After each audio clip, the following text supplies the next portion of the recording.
My name is Natasha Chappell and I'm an occupational therapist for East Sussex Healthcare NHS Trust. An occupational therapist helps people to find ways to overcome any barriers or challenges that are stopping someone from achieving their goals. So this might be something physical, like being able to get washed and dressed, so that the person doesn't need carers anymore, or it could be to help someone manage their anxiety or depression or any other mental health condition that they might have. We work in a wide variety of settings and with a variety of age groups, including older adults, children, young people, adults of a working age, within mental health, learning difficulties, physical health in hospitals and visiting people at home. So it's very wide. We consider the person's physical abilities, psychological difficulties, cognitive abilities and interpersonal abilities, the environment they actually are working in and the tasks that they want to do. So ultimately it's working out whether we need to make the activity into smaller chunks that the person can always achieve, or if we need to make it so that we do most of the activity for them and they do the very end of it so that they feel they've achieved it. So there's lots of different ways of grading the activity to help them succeed. An average day starts at 8 a.m. And my colleagues and I look at the caseload and see who needs scheduling when. I'm currently working on crisis response, which involves visiting people at home to assess their needs and provide them with equipment to improve their safety at home and reduce the need for them to come to hospital. We discuss each patient each day and assign them to the relevant therapist that would be best placed to help that person. We would phone the patients, discuss their concerns and what they're finding difficult, and then we would visit each of them. We would assess the client's abilities in their own home and discuss possible equipment options available to them to help them remain as independent as possible at home. So some of that would be us going out, looking at how they get off a chair, how they get into bed and out of bed, and how they get on and off a toilet. They're the key things we look at within this particular team. My favourite subject at school was actually history. I enjoyed learning about different places and cultures and how people became historical figures. This led me into studying sociology at college, which I found really interesting.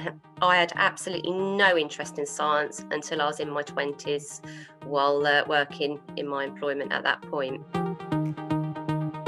Originally, I wanted to become a physiotherapist. But at that point, in order to go on any healthcare professionals course, you had to do a week shadowing that profession. So I spent a week shadowing physiotherapy in the hospital.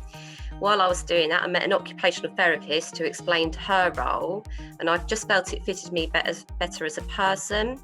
So I completed an Access to Health Professions course at Hastings College of Arts and Technology in 2003, and then completed the occupational therapy degree at Canterbury Christchurch University. I was inspired by an occupational therapist that I met during a physiotherapy placement, and they just explained what they do all day, how they look at breaking down the different activities that people need to do, how they look at the whole person rather than just one aspect of them. So a physiotherapist would only look at a broken leg, for example, whereas an occupational therapist looks at how you're going to complete what you need to complete each day with that broken leg. So they look at you being able to actually function and get around your house, get to school, get to college, get to work. If you're an adult with children, how you're going to manage your children with your broken leg, how you're going to manage to cook for yourself, do your cleaning, get yourself washed and dressed each day, and all of those aspects. So it's a lot more involved, and it's a lot more what we like to call holistic. So it's looking at every single aspect of that person's world. I would say definitely learn to drive when you're old enough, because it will give you more opportunities while you're on placements, while you're training, and also when you qualify, because occupational therapy tends to lean more towards community type placements, to visiting people in their own homes.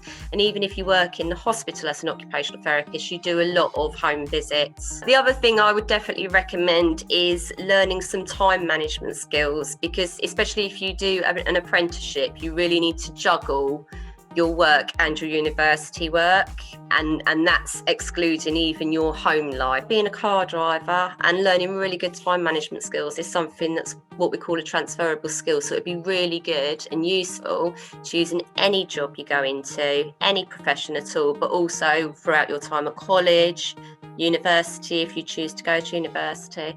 And they'll be really, really helpful with getting you where you want to be.